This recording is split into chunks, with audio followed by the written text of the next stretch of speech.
The Nintendo DS era of games was really a time to experiment and try out new things for many developers, new and old. DS, Developers System. In creating DS, we've given the world's most talented game makers new tools to work with, new ways to express their imaginations, and of course, in the end, new enjoyment for all of us. The DS really did have a lot to offer, for players and for the people making the games. However, time does march on, unfortunately, and the games that were made for the DS kinda got lost there for the most part. Now I know it's not just as simple as, oh, this game hasn't been released in a while, let's put it on a newer console. I understand it doesn't work that way. Sometimes games just don't sell well, and it wouldn't be worth it to bring it over to a newer console and putting in all that effort, time, and money.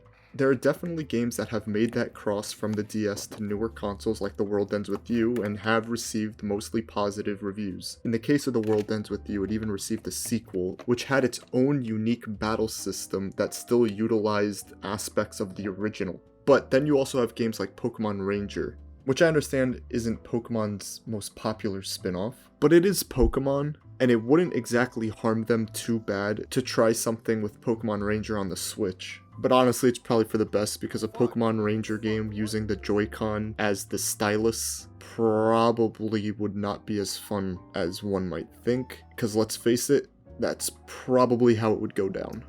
But you know, I could be wrong. I don't know what the hell they're doing over there. What I do know is that 5th Cell did really well during the DS era. 5th Cell's call to fame was definitely in games like Scribblenauts and Drawn to Life. The idea for Scribblenauts being that you can write something in a notebook and it comes to life. Fuck! What the fuck? Oh, I thought that said come. Now this sounds like baby shit, right? Like you draw in a notebook, it comes to fucking life. Harold and the Purple Crayon did that shit years ago. But you see, when the game came out, it was the 3rd best-selling Nintendo DS game, only beaten by Kingdom Hearts 358 over 2 days and Mario & Luigi Bowser's Inside Story. The concept for Scribblenauts is a novelty, but goddamn it worked.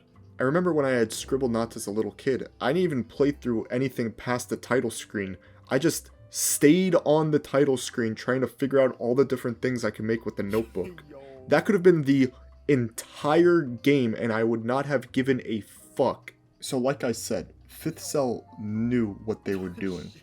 I feel like they really knew how to use the DS, and I also think that that knowledge shows itself very well in Locke's Quest. So that's why we're going to be playing the PC version. Yeah, part of the reason I'm making this video is to show off some of the differences between the versions, and how disappointing it could be when you see an older game remastered and it losing some of the charm that made it what it was. This game is also heavily story driven, so we're going to be diving into that as well. The first notable difference between the two versions is apparent as soon as you start up the game. Similar to Scribblenauts, the DS version has a little area you can run around in on the title screen. What's interesting is that this area will actually change depending on where you are in the game. You can't do anything in it, but it's just nice to run around and have something to do in the title screen. Just a nice little fun touch. The PC version lacks this. It opts for a more traditional title screen, which is kind of a bummer. It's the little things like that that made the game kind of memorable for me. Again, you couldn't do anything in the original title screen, so I could see why they just decided to opt in for something like this. So yeah, maybe I'm just being a baby. The beginning of the game has a Wind Waker style intro, giving us a little background on the world. We are told that in the world, there's this material called Source. People who use Source to build are known as Arcaneers. A very skilled Arcaneer known as Agonius tries to use Source to create life. He is found out and exiled. He then very cleverly changes his name to Lord Agony, creates a clockwork army, and wages war against the kingdom he was once a part of. During the final battle of the war, Agony's fortress is stormed, and he is believed to have been killed, but no one actually knows for sure. Time passes on, and finally we are introduced to our protagonist. Look, it's Sid. Locke lives in a seaside village with his grandfather, Tobias, as well as his little sister, Emmy. One day, while repairing some walls around the village, a wounded Arcaneer stumbles across them and tells them that clockworks are attacking for the first time in many years. Locke sends Emmy to get some help while he stays behind to defend. This is where we get our first taste of the gameplay. The game is broken up into many days. Being a tower defense type game, each day requires that you build defenses around a certain point of interest. Most of the time they're source wells. During the battle phase, enemies will drop source, which you can collect to build more structures for the following day. Turrets and walls are the bread and butter of your defenses. As you progress through the game, you're introduced to several new types of clockworks. Sometimes these variants can't be killed by normal turrets alone. For example, airborne clockworks cannot be targeted by the normal turrets. You need to use the flak cannon in order to hit them. There's also a ghost type clockwork that can turn itself invisible. They can't be targeted by turrets if they're invisible, so you need another special structure to make them appear. There's also a wide variety of traps you can use. Traps aren't necessarily used for damage, but rather the status effects they inflict. Status effects include slowdown, freezing, and reduced damage. Resource management becomes increasingly more important as more enemy types are introduced. You're never told what enemy types you're going to be encountering when the day begins, with the exception of new enemies. Without this info, you need to spend your source wisely. Personally, I think this is where a lot of the fun comes from. Depending on what you decided to build during the build phase, you'll have to think on your feet in order to adjust for your weaknesses. You can try to build a little bit of everything to cover your bases, but if you use too much source, you might not be able to build what you want in the next build phase. What separates Locke's quest from other tower defense games is that you can actually control Locke and go out and have him fight, using different abilities and techniques that you get. I feel more engaged, not only with the gameplay, but with the story as well, having to actively take part in these battles instead of just letting my turrets do the attacking. Early on, you'll be given action commands that you can perform in order to do more damage with your regular punching attack. You also unlock special abilities which have different effects depending on the one you use. The first one you get is a lightning attack that deals damage to all enemies, even the ones you can't currently see. It definitely brings more to the game than just putting down turrets and watching them defeat enemies. It also makes for some pretty tense moments. For instance, there'll be times where I'm somewhere on the map, but far across from me, a tower is about to go down and I need to get over there quickly in order to repair it or defend it. In the DS version, the movement is really simple. You just tap or drag where you want to go and Locke goes there. In the PC version, you have two options. You can use a controller or you can use the mouse and keyboard. I actually tried to record the DS version of this game with an emulator, which uses the mouse as a stylus. This might be a personal thing, but not having an actual pen to tap the screen, especially for action commands, just did not feel right. Especially with the one where you have to tap the numbers. That one requires being speedy in order to get the most out of the attack, and using a mouse to click them instead of just instantly tapping the numbers with the stylus just made for a new challenge that the game did not intend to have. So if you decide to pick this game up for PC, I would recommend playing with the controller, but that doesn't mean it doesn't have problems of its own. One good thing about the controller though is that the action commands just require button presses and moving the analog stick back and forth. Moving structures around with the joystick just feels really sluggish. And that's not good considering you're on a time limit to place structures in the build phase. Now, despite all these shortcomings, the game still works for the most part. Okay, I guess I can't pick this up. Yeah, it's got its kinks. No way! It definitely does. No way! The controller doesn't work on the retry screen? Alright, let's back up a little bit and talk about where we are in the story. So Locke brings the wounded Arcaneer, whose name is Isaiah, back to his village, where he finds out that Emmy never got there. I really appreciate the quick setup. We know a bit about the main characters, we know the threat, and we know the main character's objective, which right now is about Locke finding Emmy.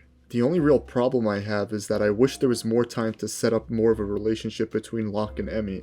They only really interacted with each other in 2 short scenes before this moment. And the only thing we learn is that they get on each other's nerves. I mean, there is one time they seem to get along, but it's hard to determine the tone of the interaction, because Locke just looks so fucking pissed off. Like here he's reacting to a dig Emmy threw at him, but this portrait they used for his response seems like he's genuinely mad at her, when I think he's supposed to be joking with her as well, in which case they should have used this portrait. So the remedy for this would be to A, have more scenes of them together or just longer scenes, and B, make it seem like they actually like each other more. Now don't get me wrong, getting on each other's nerves is absolutely a sibling thing to do, but we're just meeting these characters, so I think there should have been a little bit more time dedicated to showing that they like each other, so that way when Emmy goes missing, it impacts a little harder. Eventually, the village has to be abandoned. Locke, Tobias, and Isaiah all decide to escape to the kingdom of Antonia.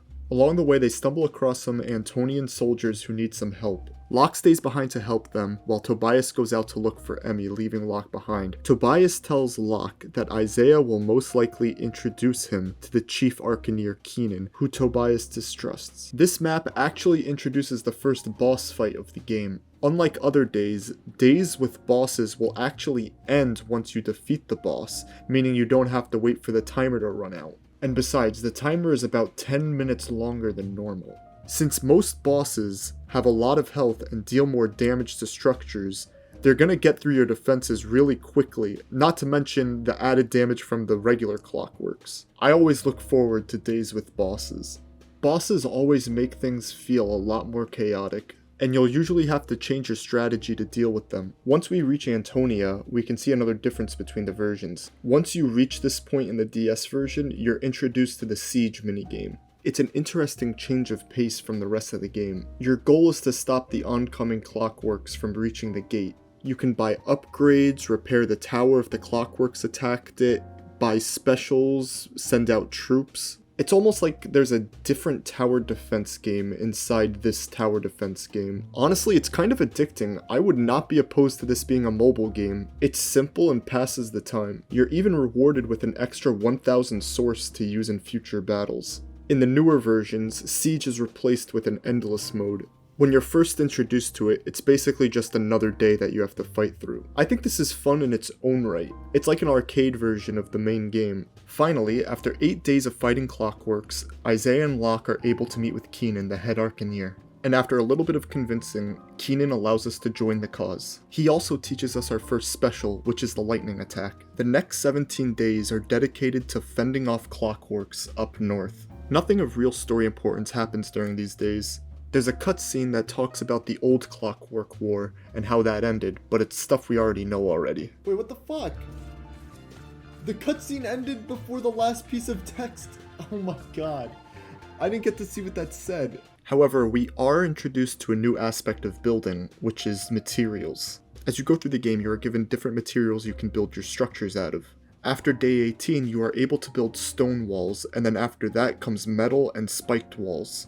The stronger the material, the higher cost of source it's going to be to build them. So while you still get better defense, you might want to think about the material you use still, as you want to make sure you have enough to defend yourself. From day 20 to about day 40, the game mostly consists of going on missions to defend source wells from clockworks. Two things that are important to note is that Tobias says he thinks he's found Emmy and that she's alive, and Lord Agony makes his first appearance. In this first encounter with him, we get a taste of his terrifying presence. We see just how much he scares our troops. It's a pretty good introduction for him, it reinforces the threat, but it still keeps aspects about him a mystery. Like he could have just killed Locke here, but for some reason, he lets the clockworks take a crack at him. Arcaneers are in short supply, so it would only be beneficial to just kill him on the spot, but he doesn't. Now the thing about this is that day 40 is about already halfway through the game. Well, actually in the re-release it's halfway through the game.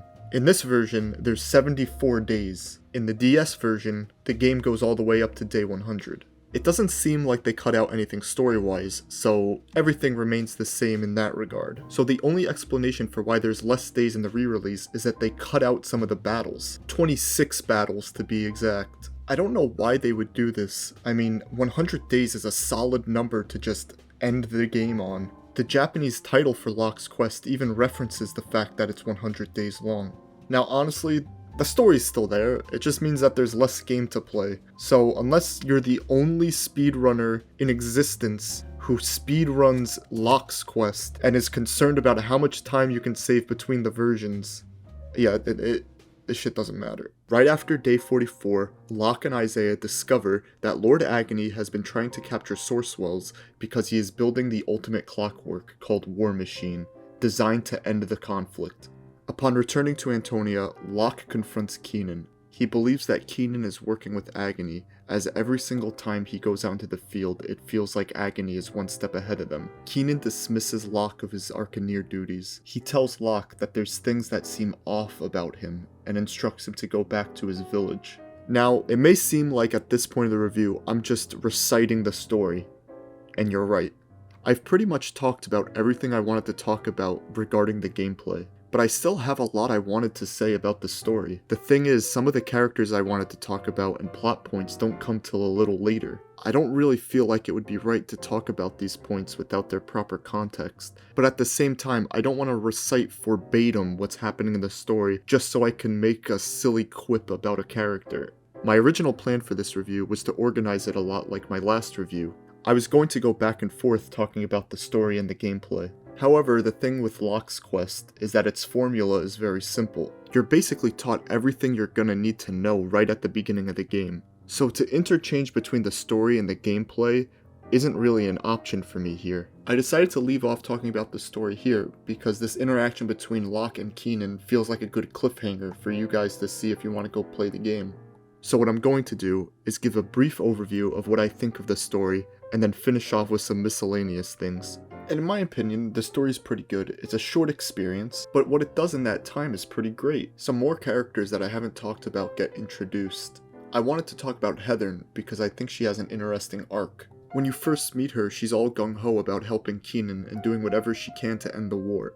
Being Keenan's right-hand man means she is completely obedient and loyal to the cause. She even betrays Locke at one point to fulfill this. There's even a hint at some romance between Locke and Heather, but it's never really explored beyond that, aside from a few nods. Locke's quest story definitely takes inspiration from JRPGs and how their stories are structured. And while I wouldn't rank this story with some of the best from that genre, I still think it's really solid. It does a good job of making the characters come to life and making me care about the plot. I first played this game when it came out when I was about 9 years old. When I came back to revisit this game for this video, the only thing I remembered about the story from the last time I played it was that I thought it was really cool. But you know, in the way a 9-year-old thinks things are really cool. I think this game is a good example of how, no matter the length of time it takes, a good story is a good story.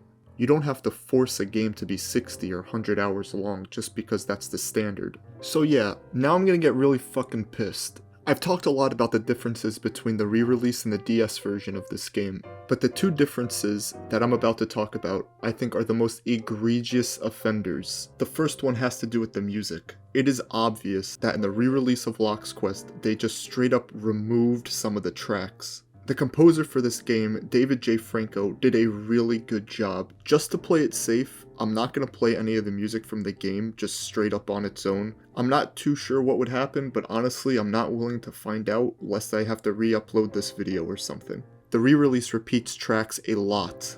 Now obviously, it's normal for games to reuse tracks, but in the DS version, there's definitely a lot more variety. In the final battle during the DS version, there's a special track that plays during the build phase and a killer final boss theme. I was so disappointed when I got to the final boss in the re-release and discovered that it straight up wasn't there. When researching why they could have removed some of these tracks, I found this article from Destructoid. It's from when the re-release was first announced. It has a list of features, and in this list, it says that all music would be remastered. Now clearly, not all the music is in the game. Now here's something funny though. There's a DLC page for Locke's Quest, and it includes a downloadable soundtrack for $5. And from the looks of it, it seems to be the complete soundtrack. I bought the DLC and reinstalled the game just to make sure that maybe, the music isn't DLC. I replayed the final boss battle, but the music was still the same. Before getting a refund for the DLC, I looked at where my soundtracks are kept on Steam, and the Locke's Quest soundtrack was not there. I also reinstalled the game a few more times to make sure that something wasn't wrong, but nothing. The remastered soundtrack was uploaded to YouTube, and it includes songs from the DS version. So the remastered soundtrack of all the songs from the DS game exist. They're just not in the actual remastered game. Now, Lock's Quest, especially the remastered version, doesn't have a big following behind it, and I'm pretty sure I'm the only person going this in-depth for a DS game from 2009 that no one really remembers. So when I was trying to figure out why they didn't have the remastered music in the game, I couldn't find anything. Literally nothing. So I have no idea why they did this. The other thing I was disappointed in seeing not make the remastered version was the Hall of Heroes. To get to the Hall of Heroes, you first needed to complete the game. Then, after going around the world doing a bunch of cryptic shit, you could access an area called the Hall of Heroes, which is the dev room of Lock's Quest. Essentially kinda like the Game Freak building in Pokemon games. This room has a lot of the staff members who worked on this game represented by NPCs. They all have something to say about their time working on Lock's Quest. There's also fun, quirky things you can do in the room. One of my favorites involves the knight you can talk to in the beginning of the room. If you lie to him about using the internet to find the room, he strikes you with lightning and kills you. But not really. There's even a Chrono Trigger reference when you talk to this copy of Locke. You can't access this room in the PC version, because when you reboot your save, it just takes you to the final battle. Having this area to run around in and learn more about the developers and what went on when making the game is really fun. You can tell they had a lot of fun making this room. If there's one thing I can leave with you guys at the end of this video, it's to try out this game for the DS. I wish I could recommend the remastered version, and you can actually play it if you want, but there's still those frustrating aspects that I mentioned earlier. If you're not like me and you're comfortable with playing on an emulator, I would totally do so. I myself used an R4 to get the DS footage of this game that you're watching in this video. A lot of people seem to think emulating games is a really bad practice. And that, I guess, holds true for some newer releases, but this game is over 10 years old. You're not gonna hurt anybody if you get this game on an emulator or put it on your R4. I can't really speak for them, but I would imagine that the developers of this game would want you to play it that way as well. While you're at it, why don't you just emulate all the other old games that you want to play?